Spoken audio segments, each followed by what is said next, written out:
Graças e paz, meus amados. Amém. Sejam todos bem-vindos, em nome de Jesus, para mais um culto de adoração ao nosso Deus. Um momento único, de adoração, onde nós devemos dedicar toda a nossa atenção, todo o nosso louvor, toda a nossa adoração somente a Deus, o único digno de receber nessa hora a sua vida. Nós vamos dar início orando ao nosso Deus, agradecendo a Ele, porque o Senhor trouxe cada um de nós até aqui. E quando o Senhor nos traz, Ele tem algo a nos oferecer. Então, que você possa abrir o seu coração e receber o que o Senhor tem para você nessa noite.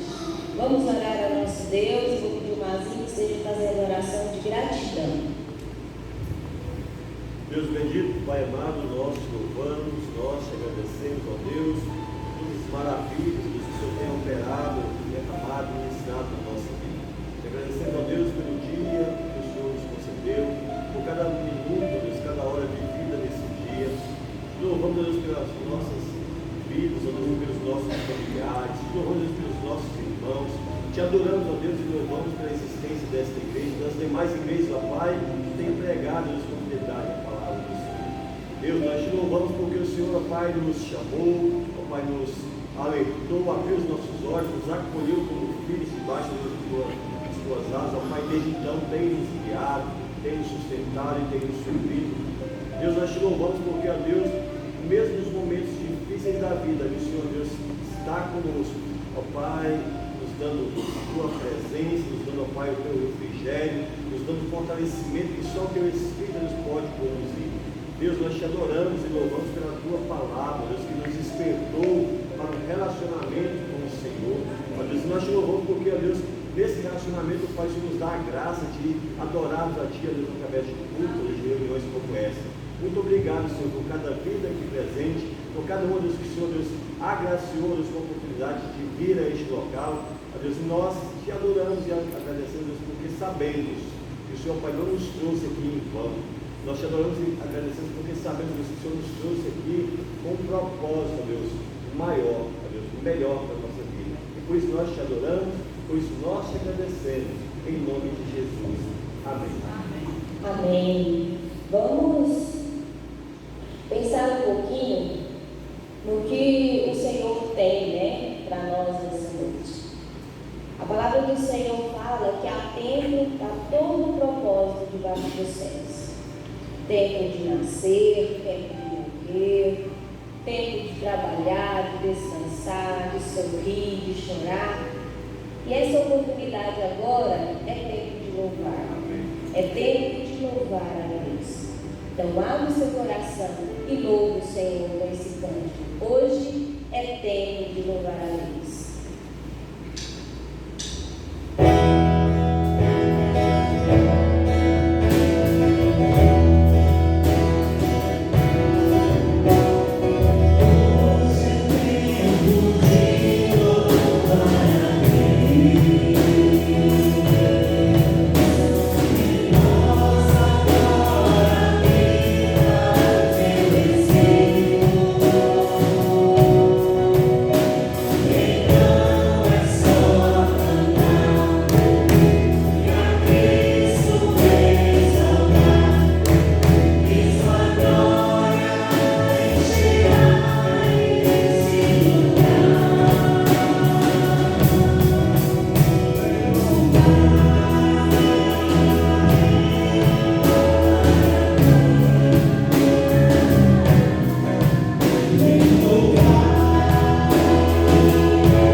23, o 23 e o 24. João 4, 23 e 24.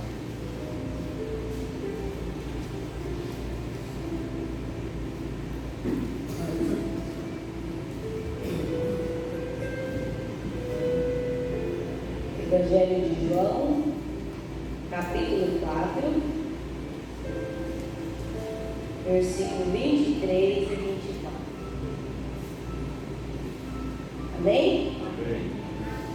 Diz assim a palavra do nosso Deus: mas vem a hora, e já chegou, em que os verdadeiros adoradores adorarão o Pai em espírito e em verdade, porque são estes que o Pai procura para seus adoradores. Deus é espírito, e importa que os seus adoradores o adorem em espírito e em verdade. A palavra do Senhor, mais uma vez, nos convida a adorar. Adorar em espírito e em verdade. Adorar a Deus com todo o teu coração. Adorar a Deus com todo o teu ser. Dar graças a Deus pelas mínimas coisas, pelas grandes coisas, pelas extraordinárias coisas que o Senhor tem feito em nossas vidas. Precisamos ter o coração grato ao Senhor. Precisamos saber adorar o Senhor em espírito e em verdade. Não só de lábio, não só de presença, mas com todo o teu ser. Louve ao nosso Deus. Bendiga o nome do Senhor, porque Ele é a luz do mundo. E Ele veio à terra para que a gente pudesse vê-lo, para que essa luz pudesse brilhar em nossas vidas. E hoje nós temos a missão de sermos luz. Assim como Jesus foi luz, nós temos a missão também de sermos e brilhar para outras vidas também, da mesma maneira que o Senhor brilhou para nós. Luz do mundo.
nosso Deus, Ele é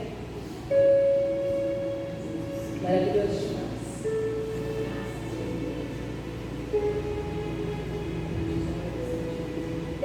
Essa semana, no início da semana, meu filho sofreu um acidente de moto. Não sabe como caiu, nós acreditamos que ele tenha dormido em cima da moto. E quando a gente olha, né, a situação que foi, né, como aconteceu, só tenho a agradecer a Deus por esse ser tão maravilhoso. Tão maravilhoso. Nada mais do que isso. Cada um de nós sabemos que as coisas mais importantes aqui na terra, quem é pai, quem é mãe, são os nossos filhos. Quando algo acontece com os nossos filhos, o nosso coração se desespera, né? E aí a gente olha e vê se Deus é com os nossos filhos. Se nós estivermos com os nossos joelhos dobrados por eles, colocando eles na presença do nosso Deus, Deus é com os nossos filhos.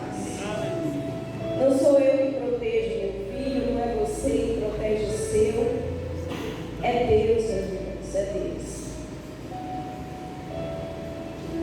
E quando ele se mandou a foto, ele teve um corte no queixo, graças a Deus, que foi aparentemente, né, o único dano assim, maior que ele teve. A coração da gente parece que vai sair pela boca. Que aí você quer dar uma de Deus e mexe ao mesmo tempo, querer saber tudo que aconteceu, querer que ele faça tudo que você quer que ele faça, né? Mas não cabe a nós essa proteção, não cabe a nós esse cuidado, cabe ao nosso Deus.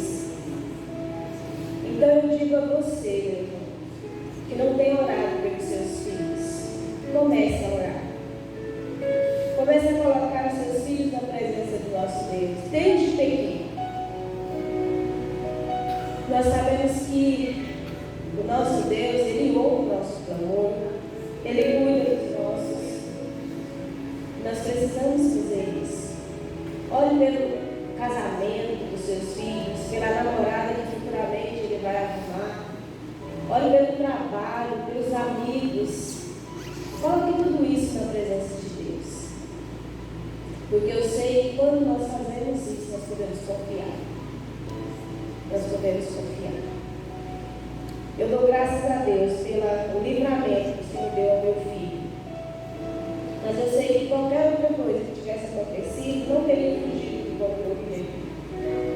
Mas a minha alegria é de poder dar graças a Deus pelo livramento, pelo cuidado e pela proteção. É isso que eu quero compartilhar com vocês. Tá bem? Vamos abrir as nossas Bíblias no livro de Lamentações.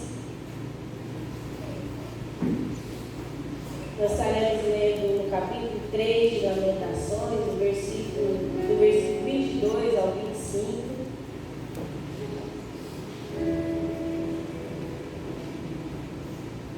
Lamentações 3, 22 a 25.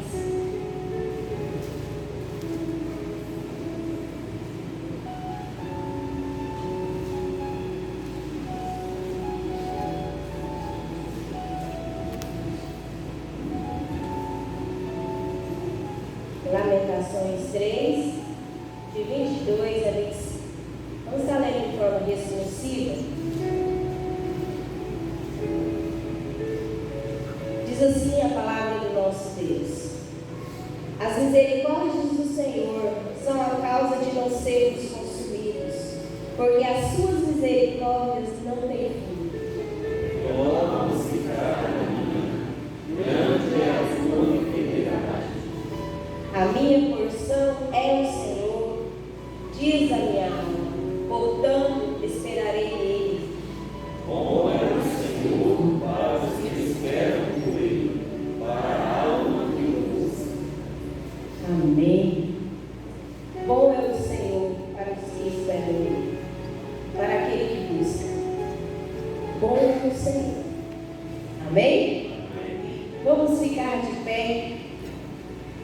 Vamos louvar o nosso Deus, dizendo que é bastante sentirmos a graça no nosso Deus.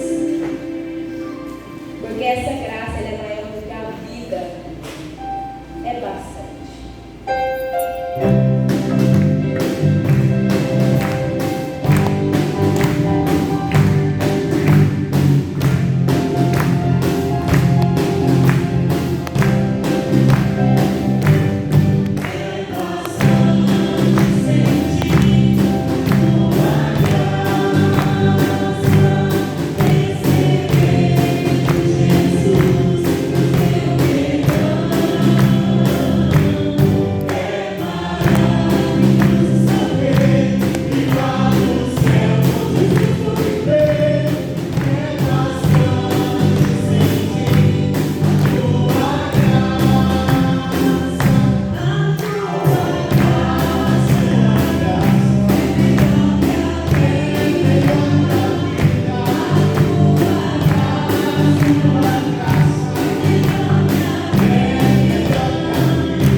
Orar a Deus.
Evangelho de Lucas, capítulo 19.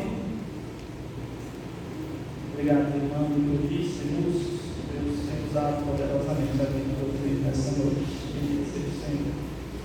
Vocês viram que os meninos ficaram alternando aqui, né? Uma hora a pessoa estava no baixo, depois estava na bateria, depois já estava tocando violão.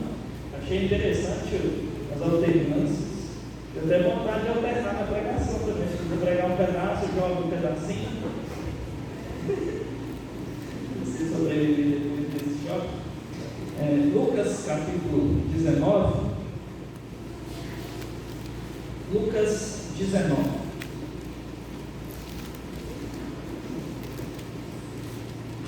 Um aviso muito importante para as crianças. Crianças, sábado que vem tem uma super festa fantástica aqui. Se você vier, vai ser fantástico.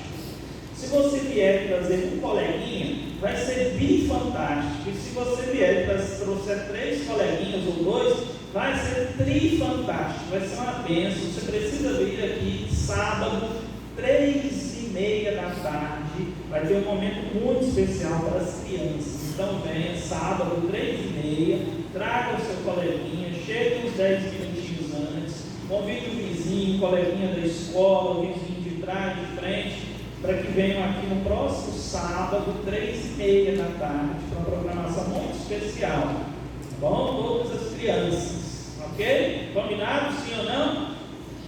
Sábado, 3h30 da tarde. E aí no domingo, 8 da manhã, tem outro café da comunhão. Lembra que não teve de janeiro? Teve de fevereiro, agora de março. Domingo às 8 da manhã, antes da escola dominical, nós temos café da comunhão. Lembrando que essa semana aí agora vai ter o Dia Internacional da Mulher. Então, mulheres, se eu fosse você, viria no café da manhã, porque pode ser que tenha qualquer surpresinha para você nesse café da manhã de domingo que vem. Vai que tem uma comemoração. Eu, se fosse mulher, não perderia. Mesmo sendo homem, eu venho, porque a gente tem sempre que estar no meio da festa, né? Lucas 19, do verso 1 ao verso 19, de 1 a 10. Lucas 19, de 1 a 10. Eu estou percebendo algumas pessoas aqui conosco, visitantes nessa noite. Quero dizer que vocês são muito bem-vindos. Deus abençoe muito suas vidas. Vocês recebam aí o nosso abraço. Lucas 19, de 1 a 10. Diz a palavra de Deus. Os irmãos que estão prontos para a leitura, digam amém. Amém. Entrando em Jericó, atravessava Jesus a cidade. Eis que um homem chamado Zaqueu, maioral dos publicanos e rico, procurava ver quem era Jesus, mas não podia, por causa da multidão, por ser ele de pequena estatura. Então, correndo adiante, subiu a um sicômoro, a fim de vê-lo. Sicômoro era uma árvore, porque por ali havia de passar. Quando Jesus chegou àquele lugar, olhando para cima, disse-lhe: Zaqueu, desce depressa, pois me convém ficar hoje em tua casa. Ele desceu a toda pressa e o recebeu com alegria. Todos os que viram isto murmuravam, dizendo que ele se hospedara com homem pecador. Entre mentes, Zaqueu se levantou e disse ao Senhor: Senhor, resolvo dar aos pobres a metade dos meus bens. E se em alguma coisa tenho defraudado alguém, restituo 4 vezes mais. Então Jesus lhe disse: vamos juntos?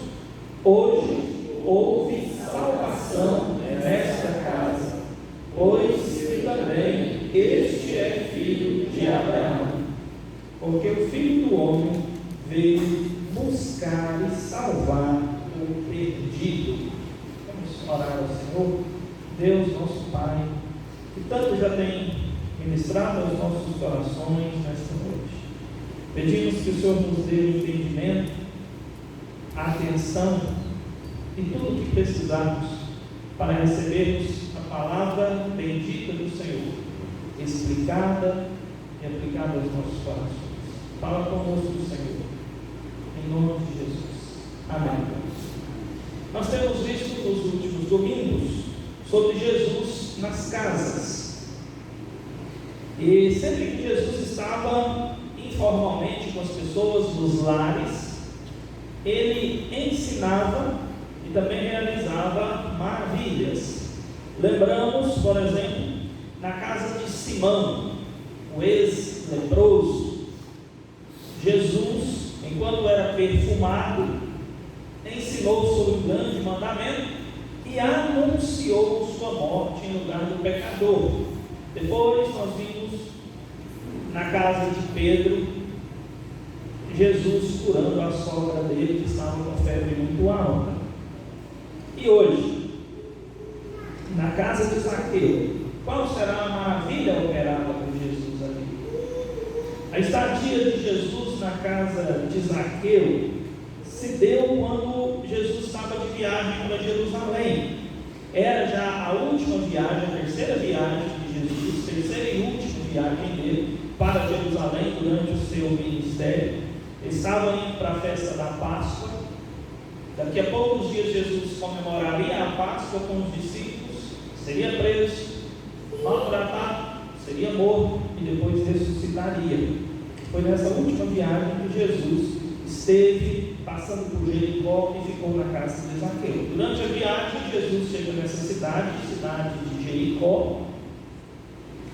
Ali em Jericó ficava uma das três principais coletorias de impostos da Palestina, uma das três principais coletorias, e ali Zaqueu era o chefe dos cobradores de impostos. Corria muito dinheiro na cidade, porque a cidade estava na rota dos comerciantes, os viajantes passavam por ali, levando produtos, fazendo comércio. Ali na cidade também se produzia um bálsamo muito caro que era vendido, então a cidade recolhia muito imposto.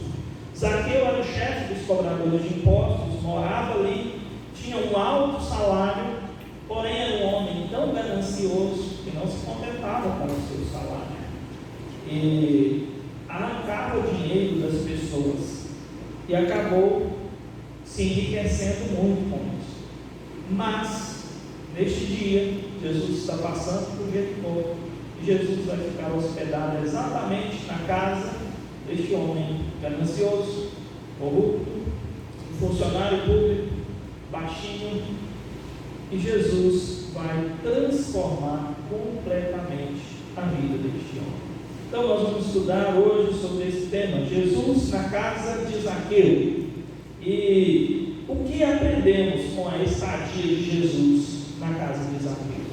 O que aprendemos, quais lições aprendemos com a estadia de Jesus na casa de Zaqueu? Nós aprendemos 3 lições. A primeira é: os impossíveis dos homens são possíveis para Deus. Vamos repetir? Os impossíveis dos homens são possíveis para Deus. Quando nós vemos aqui Jesus se encontrando com Zaqueu, um homem rico, na cidade de Jericó, temos que nos lembrar que nessa viagem que Jesus está fazendo rumo a Jerusalém, este não foi o seu primeiro encontro com um rico, não. Se você olhar em Lucas 18, de 18 a 23, voltando um pouquinho ali, Lucas 18, de 18 a 23, o título que foi colocado aí é O Jovem Rico. Aqui fala de uma história que aconteceu pouco tempo antes de Jesus se encontrar Zaqueu, pouco antes de chegar em Jericó. Jesus teve um encontro com um outro homem que também era rico. Os outros evangelistas dizem que ele era jovem, e este jovem rico fala com Jesus e diz: o que eu posso fazer para ter a vida eterna? Era um homem rico que tinha interesse na vida eterna, obedecia vários mandamentos de Deus, Mas havia um porém. Ele não amava Deus acima do dinheiro. Ele amava o dinheiro em primeiro lugar. Então, Jesus disse para aquele moço: vai, vende o que você tem, dá o dinheiro para os pobres, depois me segue. Fazendo um teste, mostrando para aquele jovem que ele amava mais o dinheiro do que Deus. O jovem rico se entristece, não consegue romper com o dinheiro e vai embora. Logo após, Jesus ensina uma lição para os discípulos sobre o perigo das riquezas. Jesus disse, aponta, o jovem rico está indo embora. Jesus diz: olha aí, é tão difícil o rico entrar no céu. É tão difícil para alguém que ama as riquezas entrar no céu. E aí Jesus enfatiza ainda mais, dizendo: é mais fácil passar um camelo pelo fundo de uma agulha do que um rico entrar no céu. E os discípulos ficam confusos, preocupados. Eles dizem: mas então, como é que é isso? Quem poderá ser salvo? Aí a gente chega no verso 27, que eu queria convidar você para ler, Lucas 18, 27. Os discípulos falam: mas se é tão difícil um rico entrar no céu, então ninguém pode ser salvo? Como é que é isso? Aí Jesus responde, vamos juntos? Mas ele respondeu: os impossíveis dos homens são possíveis para Deus. A conversa terminou aqui, a viagem segue, o jovem rico ficou para trás, mas a lição não terminou. Jesus estava começando a ensinar a lição, e essa lição só vai terminar agora na casa de Zaqueu, quando no meio da conversa, enquanto Jesus está com esse outro homem rico, esse homem dá sinais de arrependimento. Jesus diz: hoje houve salvação nessa casa. Jesus está dizendo: lembra daquela conversa que a gente teve? Que é muito difícil um rico entrar no céu. Eu disse: os impossíveis dos homens são possíveis para Deus. Olha o possível de Deus acontecendo aqui. Jesus está mostrando na prática que Ele é o Deus do impossível. É impossível que um rico, um amante do dinheiro, entre no céu? Sim, para os homens, mas não para Jesus, porque Jesus é o Deus do impossível. Todas as coisas são possíveis para Ele, porque Ele tem todo o poder.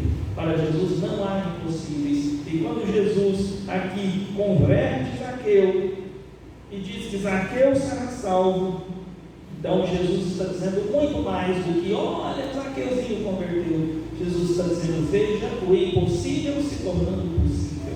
Veja o impossível se tornando realidade. Diante de vocês está o Deus do impossível. Jesus não era apenas um viajante a caminho de Jerusalém. Ele é o Deus do impossível caminhando entre os homens. Sim, homens ricos podem sim ser salvos. Homens que têm o dinheiro como Deus podem ser salvos pelo Deus do impossível, Jesus Cristo, nosso Senhor. Quem pode dizer glória a Deus? Quais são os seus impossíveis? Quais são os impossíveis dentro da sua casa? Quais são aquelas situações aparentemente impossíveis na sua casa? Jesus é o Deus do impossível. Ele tem poder para transformar em realidade aquilo que era impossível. Basta que Ele queira. Ele pode salvar até mesmo o mais corrompido pecador, o pior dos homens. Jesus pode não apenas salvá-lo, como transformá-lo em bênção para a vida de muitos outros, como fez na vida de Zaqueu. Então, com Jesus visitando a casa de Zaqueu, nós aprendemos, em primeiro lugar, que os impossíveis dos homens são possíveis para Deus. Mas nós aprendemos uma segunda lição. A estadia de Jesus na casa de Zaqueu nos mostra que a conversão pode ser comprovada com evidências. Segunda lição. Vamos ler juntos de novo? A conversão pode ser comprovada com evidências. Enquanto Jesus está na casa de Zaqueu, Zaqueu se arrepende dos seus pecados. Zaqueu crê em Jesus como Deus. Ele converte. Seu coração é completamente mudado. Enquanto Jesus está na casa de Zaqueu, Zaqueu tem uma transformação. Antes, Zaqueu era um ganancioso, praticava fraude para enriquecer. Agora que Jesus entrou na sua casa, ele foi transformado num homem generoso e honesto. E mais do que isso, antes, Zaqueu era um homem que estava condenado ao inferno.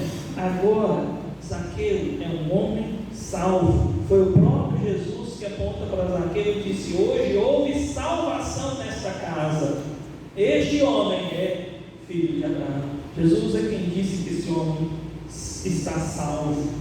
Ele se arrependeu enquanto Jesus está com ele em casa. Nós não sabemos o que Jesus disse para Zaqueu ali naquele encontro. Foi um momento de hospedagem, refeição em conjunto. Não sabemos o que Jesus falou para Zaqueu enquanto estavam juntos. Nós não sabemos qual foi a palavra, a mensagem de Jesus para Zaqueu que levou Zaqueu ao arrependimento. O Evangelho não nos diz. Talvez foi porque Jesus era um judeu. Todos os judeus detestavam Zaqueu, diziam que ele era um trapaceiro, um desonesto, um traidor da nação. De fato era. E aí Jesus, sendo um judeu, ao invés de detestá-lo, resolveu estar com ele. Não sabemos. Talvez foi a forma como Jesus se comportou enquanto estava na mesa, tomando refeição com Zaqueu, às vezes servindo a comida para os outros e ficando por último para se alimentar. Não sabemos o que aconteceu, mas algo aconteceu enquanto Jesus está na casa deste homem. O Espírito Santo toma o coração de Zaqueu e Zaqueu se arrepende. Antes ganancioso, agora generoso e honesto. Foi transformado pelo poder de Deus. O homem converteu. E imediatamente ele deu 2 sinais do seu arrependimento, 2 evidências, 2 provas de que ele está arrependido. Está no verso de número 8, Lucas 19, 8. Diz assim a palavra de Deus: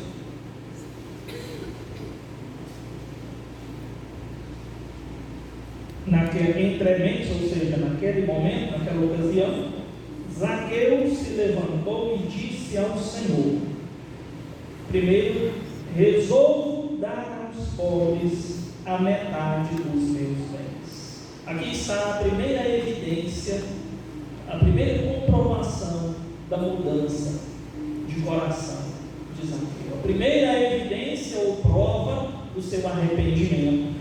Zaqueu resolveu dar a metade dos seus bens para os pobres. Antes ele era um homem acumulador, ele queria para si, ele até arrancava dos outros para si, ele queria tudo para si. Agora ele é um doador, ele vai doar.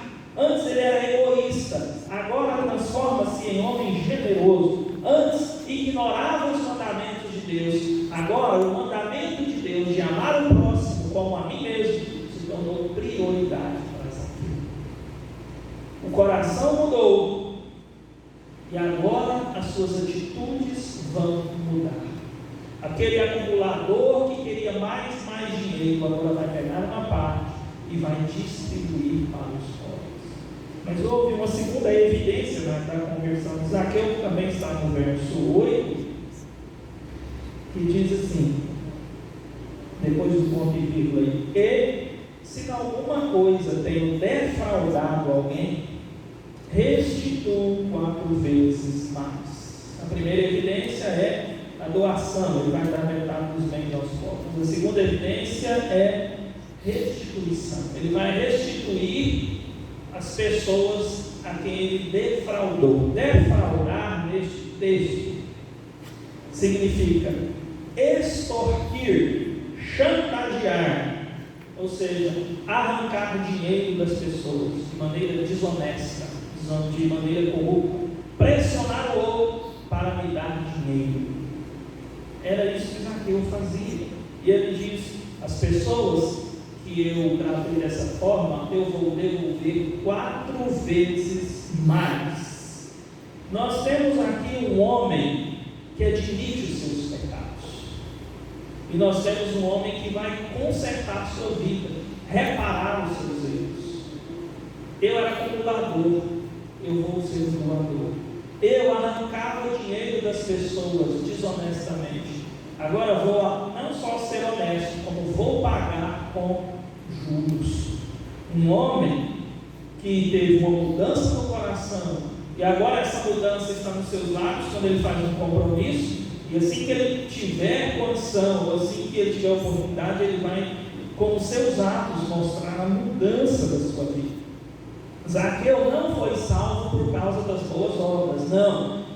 Ele foi salvo por causa da graça de Deus, porque Jesus estendeu a mão, Jesus foi até ele, Jesus quis salvá-lo. É por isso que somos salvos, não por boas obras que fazemos. Contudo, as boas obras foram uma consequência rápida, imediata da salvação de Zaqueu. Então, logo ele foi convertido, ele se tornou um homem praticante de boas ações. O problema principal dele era com cobiça. Logo esse pecado morreu, ele se torna um doador. Antes, ele era um homem ganancioso, agora ele é um doador. Antes ele era desonesto, agora ele será honesto e vai pagar as pessoas de quem ele arrancou dinheiro. Sugiro que você assista um filme chamado A Virada. Muito bom, conta uma história semelhante. Você já passou pela conversão? Você é salvo? Vamos analisar nosso coração. Se Jesus voltar nesta noite, você irá para o céu? Se nesta noite aprover ao Senhor, dizer para que o seu coração pare, e você vier a falecer nesta noite, você estará com o Senhor no céu. Qual será o destino da sua alma se você morrer hoje? Para onde você vai? Somente os convertidos, os salvos, irão para o céu. E os salvos, eles têm evidências na vida deles, têm mudanças. O que mudou na sua vida depois que Jesus te achou? Houve alguma mudança depois que você conheceu Jesus? Algumas pessoas dizem: eu sou salvo, o Senhor me libertou, o Senhor me salvou. Mas você analisa a vida deles. Eles dizem que converteram, que foram salvos, mas eles continuam desonestos, arrogantes, egoístas, ciumentos, mentirosos, gananciosos, beberrões, adúlteros, sensuais. Ou seja, nada mudou em suas vidas, nada mudou. Isso não é salvação. Muitos dizem hoje que são evangélicos, protestantes, presbiterianos, salvos, mas não tem mudança de vida, não tem evidência. Qual é a prova de que Jesus transformou sua vida? Os mesmos erros que você cometia antes, você continua cometendo? Agora pior, né? Porque agora fala que é crente, vem com um posto de bonzinho para levar vantagem. Houve mudança? Se não houve mudança na sua vida, se a única mudança que aconteceu na sua vida depois que você ouviu sobre Jesus, se a única mudança é porque agora, dia que você tem muito compromisso, num domingo à noite, aleatório, você vai assistir um culto numa igreja, se a única mudança foi essa, meu querido, se o seu caráter não mudou, sua forma de negociar não mudou, sua forma de viver casamento não mudou, sua forma de viver namoro não mudou, sua forma de ser gente não mudou, você não está salvo, você está a um passo do inferno nesta noite.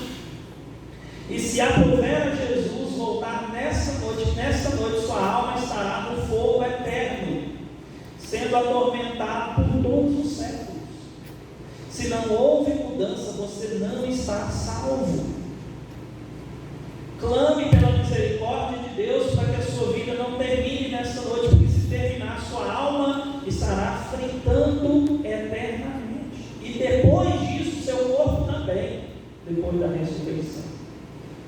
Serão tormentos inigualáveis, terríveis. Eu não estou dizendo que você não será salvo. Eu só estou dizendo que ainda não foi.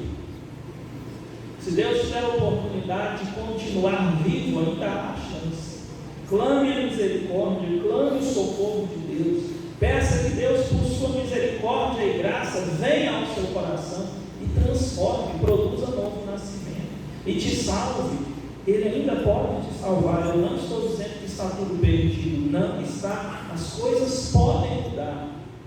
Não estou dizendo que você não poderá ser salvo. Poderá, mas ainda não foi. Se não houve mudanças de vida, você ainda não foi salvo. Mas pode ser salvo por Cristo, pela graça de Deus, pela misericórdia de Deus. Clame ao Senhor enquanto ainda há tempo. Clame pela misericórdia de Deus, para que salve a sua vida, salve a sua alma, enquanto ainda há tempo. A estadia de Jesus na casa de Zaqueu nos mostrou que os impossíveis dos homens são possíveis para Deus. A estadia de Jesus na casa de Zaqueu nos mostrou que a conversão pode ser comprovada com evidências. Mudou no coração, inevitavelmente vai mudar os comportamentos também. Se não mudou o comportamento, é porque não mudou o coração ainda. Não mudou mente ainda. Pode ser mudado, mas ainda não mudou. Terceira lição: a estadia de Jesus na casa de Zaqueu nos ensina que, terceiro, Jesus viveu em harmonia com a sua missão. Jesus viveu em harmonia com a sua missão. No verso 10, para o qual eu peço sua atenção, pedir para que as mulheres leiam, por gentileza, Lucas 19, 10. Vamos ler, ouvir a leitura bem forte e bem bonita para as nossas irmãs. Lucas 19, 10. 3, 2, 1, já. Porque o Filho do Homem veio buscar e salvar o perdido. Jesus aqui dá um título para si, Filho do Homem. E aqui Jesus revela a sua missão. O Filho do Homem veio para que Jesus veio? Buscar e salvar quem? O perdido. Vamos falar de novo?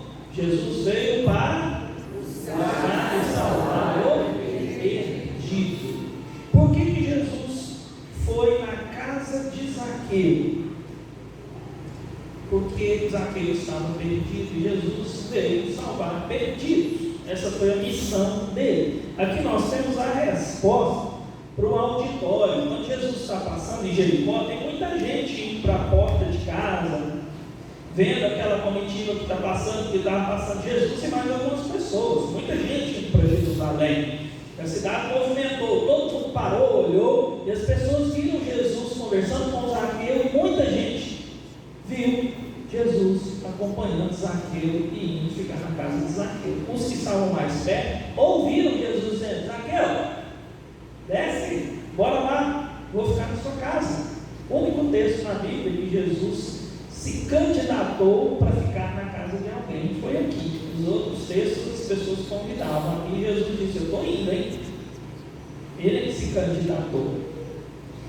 As pessoas viram, e aí no verso 7 diz que o pessoal ficou indignado com aquilo. Tinha muito religioso ali que queria que Jesus fosse para a casa deles. E aí, mas Jesus foi para a casa do Zaqueu? Ele no verso 7 diz: todos os que viram isso faziam o quê? Murmuravam, dizendo que ele se hospedara com um homem pecador. Esse homem é um pecador. Não é um homem de Deus. É um trapaceiro. É um ladrão. Desonesto. Ganancioso. É mesmo. Verdade. Não é mentira. Então, por que Jesus foi para a casa dele? Jesus foi na casa dele, Jesus se hospedou na casa de um corrupto, mas não se tornou corrupto. O corrupto é que foi transformado. Jesus também gastou um tempo uma vez conversando com uma mulher de pouca virtude, na entrada de uma cidade, na beira do poço, e ele não se tornou um homem de pouca virtude, pelo contrário, foi a mulher que foi convertida. Jesus gastou muito tempo, sim, com corruptos, samaritanos. Jesus gastou muito tempo com cobradores de impostos. Jesus gastou muito tempo com prostitutas, pessoas explosivas. Jesus gastou muito tempo com pessoas desonestas, doentes, pobres, perdidos. Jesus gastou muito tempo, sim, com pessoas erradas, corruptas, pecadoras. Por quê? Porque ele viveu em harmonia com a sua missão. A missão de Jesus era buscar e salvar perdidos. Então ele tinha que encontrar perdidos, estar com perdidos para salvá-los. Se Jesus não fosse aos perdidos, ele estaria vivendo em desarmonia com a sua missão. Sua missão é buscar perdidos, então eu preciso estar na casa dos perdidos, conversar com eles na rua, viajar de barco com eles, almoçar com eles, jantar com eles. E enquanto Jesus jantava com os perdidos, conversava com eles nas ruas, andava com eles de barco, viajava com eles a pé, ele ia resgatando, ele ia curando, ele ia salvando, ele ia ensinando, corrigindo, treinando. Mas ele gastava tempo com essas pessoas. Isso porque ele entendeu qual era a sua missão. Se Jesus não gastasse tempo com os perdidos, para os quais ele veio e aos quais veio para buscar e salvar, seria como um professor que não gosta de aluno, um médico que não gosta de doente, um mecânico que não gosta de carro. Estaria totalmente em desarmonia com a sua missão. Ele entendeu: minha missão é salvar pecadores, então eu estarei em pecadores para transformá-los. Ele nunca foi influenciado pelo pecador, mas ele transformou vários pecadores. Mas essa missão de Jesus ele confiou a mim e a você. Ele terminou sua obra aqui, mas a sua missão continua. Nós temos a missão de buscar e salvar os perdidos, porque Jesus está na nossa vida através do Espírito Santo, e a missão dele é essa. Nós somos igreja de Jesus, então nós temos a mesma missão que Jesus tinha: estender a mão e levantar e abraçar o perdido. Essa é a nossa missão. Temos que almoçar com os perdidos, chamar os perdidos para jantar na nossa casa, conversar com eles na rua, gastar tempo com eles. Caso contrário, estaremos negligenciando a nossa missão. Até poderemos viver, mas estaremos negligenciando a missão para a qual o Senhor nos plantou aqui. Vamos concluir relembrando que hoje nós falamos sobre Jesus na casa de Zaqueu. E a estadia de Jesus ali mostrou que os impossíveis dos homens são possíveis para Deus. Não desanime diante daquelas coisas que são impossíveis para você, elas são possíveis para Deus. A estadia de Jesus na casa de Zaqueu nos mostrou que quando o coração de alguém é convertido, quando a pessoa é salva, mudanças começam a acontecer na vida dele, nos hábitos. Mas a estadia de Jesus na casa de Zaqueu também nos mostrou que Jesus entendeu a sua missão e viveu em harmonia com ela. Eu queria pensar com os irmãos em 3 aplicações agora, para a gente caminhar para o final. Primeiro, a missão de Jesus é a missão da igreja. Quem é a igreja? Diga eu. Quem é a igreja? Você é a igreja, você está certo. A missão de Jesus é a missão da igreja. Então a missão de Jesus é a sua missão, é a minha missão. Nós precisamos ir nas casas, precisamos receber as pessoas nas nossas casas, conversar com as pessoas, e enquanto fazemos isso, aproveitarmos a oportunidade para anunciar Jesus. Nós somos igreja, não podemos ficar envolvidos só com a igreja. Tem pessoas perdidas, morrendo ao nosso redor. Somos nós que temos que levar a eles a palavra de Jesus, anunciar a eles Jesus, apresentar a eles Jesus. Jesus não está mais aqui fisicamente, mas está aqui o corpo dele, a igreja, com a mesma missão. Encontre perdidos, puxa assunto com perdido lá no mercado, na fila do banco, e quando tiver oportunidade, anuncie Jesus. Segunda aplicação: podemos usar estratégias simples para levar as pessoas a Jesus ou para levar Jesus às pessoas. Olha que estratégia simples a de Jesus. Ele aproveitou a curiosidade de um perdido e foi na casa do perdido. Zaqueu estava curioso para ver Jesus. Então Jesus chegou e disse: está curioso para me ver? Desce, vem me ver lá na sua casa. Simples. Que estratégia simples. Use estratégias simples para apresentar Jesus às pessoas. Seu filho é curioso, não é? Quando ele tinha 1 ano, você falava: fala, pai. Ele falava: Bru. Ele falava: fala assim, mamãe. Ele: não. Aí você falava: fala, bonitinho. Depois, com 3 anos, ele começou a falar. Ele começou: papai, o que é relógio? Mamãe, o que aquela mulher está fazendo lá na frente? Papai, o que é trem azul? Mamãe, por que não pode jogar bola na televisão? Ele está cheio de curiosidade. Aí a gente já começa com assim: para de falar, encrenquinho. Com 1 ano, fala, querido. Com 3, cala a boca, trenzinho. É hora da gente aproveitar a curiosidade e anunciar Jesus para os nossos filhos. Está curioso? Conduza a curiosidade dele de forma que ele conheça Cristo.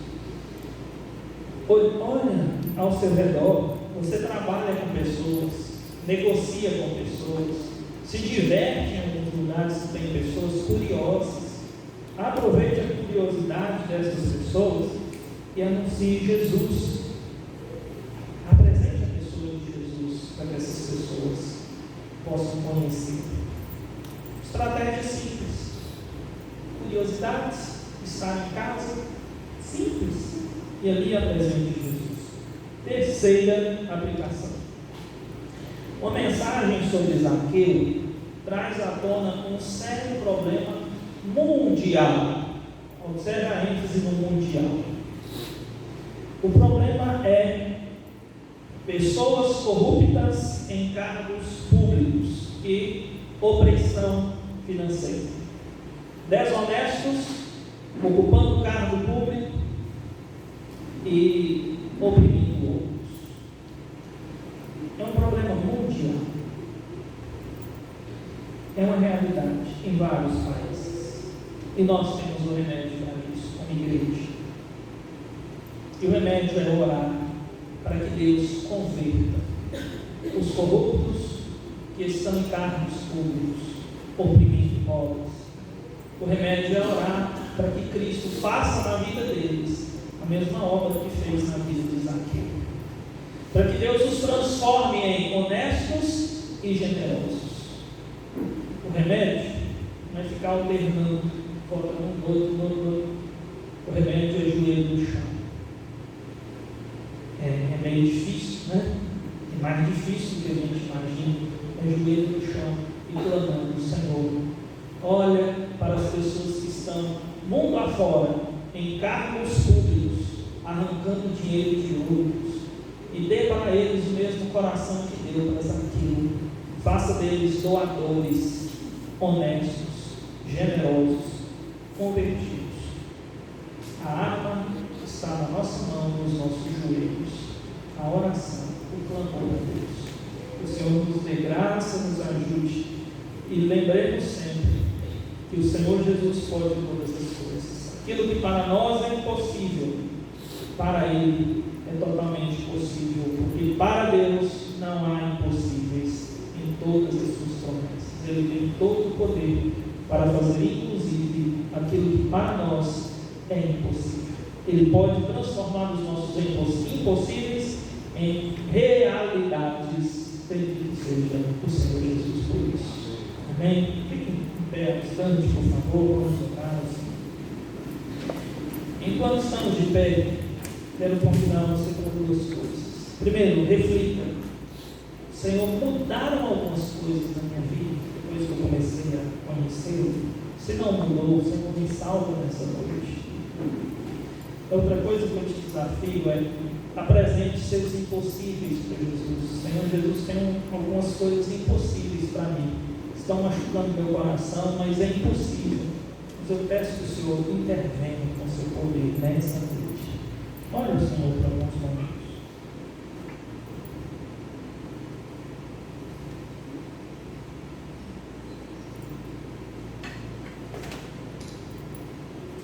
Pai Todo-Poderoso, tudo é possível para o Senhor. Olha para esses corações, essas vidas que aqui estão nesta noite, clamando, apresentando sua causa ao Senhor.